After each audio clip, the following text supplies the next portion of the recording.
நாம் இன்னைக்கு ஒரு இளவரசர் அப்புறம் இளவரசி பற்றின கதையை பார்க்க போகிறோம்.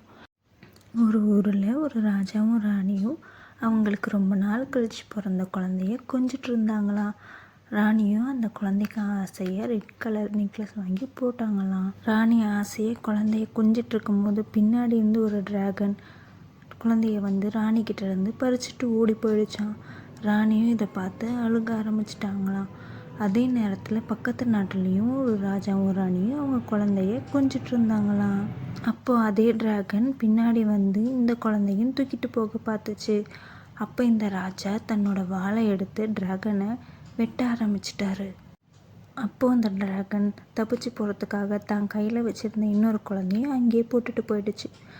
அந்த குழந்தை கழுத்தில் இருந்த செயினை பார்த்துட்டு இது பக்கத்து நாட்டோட குழந்தைன்னு தெரிஞ்சிச்சு. ஆனால் பக்கத்து நாட்டு ராஜாவோட சண்டைன்றதுனால இது குழந்தைய அவங்களே வளர்க்க முடிவு பண்ணிட்டாங்க. ஆனால் ராணிக்கு கொஞ்ச நாளில் உடம்பு முடியாமல் போச்சு. அவங்க படுக்கையாக ஆயிட்டாங்க. அதுக்கப்புறம் கொஞ்ச நாளில் அவங்க இறந்தும் போயிட்டாங்க. அதுக்கப்புறம் அந்த 2 குழந்தையும் அவங்க ஆன்ட்டி தான் வளர்த்தாங்க. அந்த ஆன்ட்டி இந்த குழந்தைங்கள ரொம்ப பாசமாக பார்த்துக்கிட்டாங்க. ராணி இறந்த கொஞ்ச நாள் கழித்து ராஜாவும் 2வது கல்யாணம் பண்ணிக்கிட்டாரு. ஆனால் அந்த 2வது கல்யாணம் பண்ணிக்கிட்டு வந்தவங்க இந்த நாட்டை கைப்பற்றணுன்ட்டு சூழ்ச்சி செய்ய ஆரம்பித்தாங்க.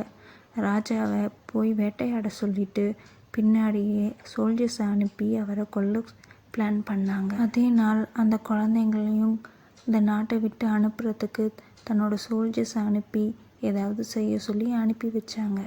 அன்றைக்கி ராத்திரி எப்பயும் போல் அந்த பசங்களுக்கு ஆன்ட்டி சாப்பாடு போட்டு படுக்க வச்சாங்க.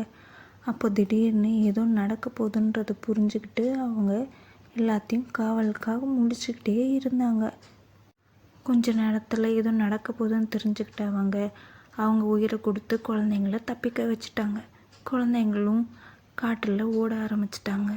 சின்ன வயசில் அந்த டிராகனால் தூக்கிட்டு வரப்பட்ட குழந்தை அந்த பையன்றதுனால அந்த பையனோட அப்பாக்கிட்டே போகலான்னு அந்த குழந்தைங்க முடிவு பண்ணாங்க. அந்த பையன் கோட்டைக்குள்ளே போனோடனே யார் தண்ணி கொடுத்தாலும் குடிக்கக்கூடாதுன்னு, அப்படி குடித்தா தன்னை மறந்துடுவேன்னு அந்த பொண்ணு சொல்லி அனுப்பிச்சிச்சு. ஆனால் அந்த பையன் கோட்டைக்குள்ளே போனோடனே தன்னை மறந்து தாக்கத்தினால அங்கேருந்து தண்ணியை குடிச்சிட்டான். அவன் குடித்ததோடனே பழசெல்லாம் மறந்து போயிட்டான். உடனே அங்கே இருந்த ராஜாவும் ராணியும் தன்னோட குழந்தை கிடைச்சதில் சந்தோஷப்பட்டு அவனை கொஞ்ச ஆரம்பிச்சிட்டாங்க. ரொம்ப நேரம் ஆகியும் அந்த பையன் வராததுனால உள்ளே என்ன நடந்திருக்குன்னு புரிஞ்சுக்கிட்டு அந்த பொண்ணு காட்டிலே ஒரு வீட்டில் வேலைக்கு சேர்ந்துட்டா. அந்த வீட்டில் ஏற்கனவே 2 பொண்ணுங்க இருந்தாங்க. அவங்க கூட நல்லா க்ளோஸ் ஆகி அவங்க கூட விளையாடவும் ஆரம்பிச்சிட்டா. அப்படியே ரொம்ப வருஷம் கழித்து அவள் பெரிய பொண்ணாயிட்டா. அவள் பெரிய பொண்ணானதும் ஒரு நாள் காட்டில் பழங்கள் பறிச்சுட்டு வரும்போது இளவரசர் அவர் பின்னாடியே வந்துட்டு இருந்தாங்க. இளவரசர் தன் கூட சின்ன வயசில் வளர்ந்த பையன்னு சொல்லி அவளுக்கு தெரிஞ்சிருந்தும் அதை அவள் காட்டிக்காமல் நடந்து போனான். அப்போ திடீர்னு எங்கேருந்தோ ஒரு காட்டு பண்ணி இளவரசரை தாக்க ஆரம்பிச்சிருச்சு. இளவரசரையும் காட்டு பண்ணிக்கிட்ட இருந்து அவள் காப்பாற்றினான். இளவரசரும் தன்னை காப்பாற்றினதுக்கு என்ன பரிசு வேணும்னு கேட்டதுக்கு இளவரசரோட கல்யாணத்துக்கு அவர் பக்கத்தில் நின்று அவரை வாழ்த்தணும்னு சொல்லி கேட்டுக்கிட்டா. இளவரசரும் தன் கல்யாணத்துக்கு அவர் பக்கத்தில் நின்று வாழ்த்துறதுக்கு அனுமதிச்சிட்டாரு. அந்த பொண்ணு கேட்டது போலே இளவரசர் கல்யாணம் அன்னைக்கு அந்த பொண்ணு அவர் பக்கத்தில் நிற்க ஒத்துக்கிட்டாரு. அந்த பொண்ணு பக்கத்தில் நிற்கும் போது அவர் கழுத்தில் இருந்த செயினை அவர் பார்த்தாரு.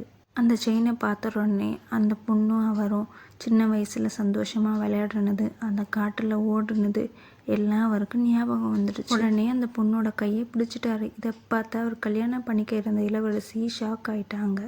இளவரசரும் இளவரசிக்கிட்ட என்ன நடந்ததுன்னு சொல்லி எல்லாத்தையும் எக்ஸ்பிளைன் பண்ணாங்க.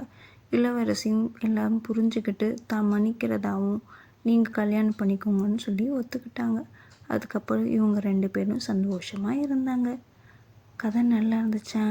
மிமி, டீக்கு தூங்கலாமா? சமத்தா தூங்கணும், சரியா? Good night.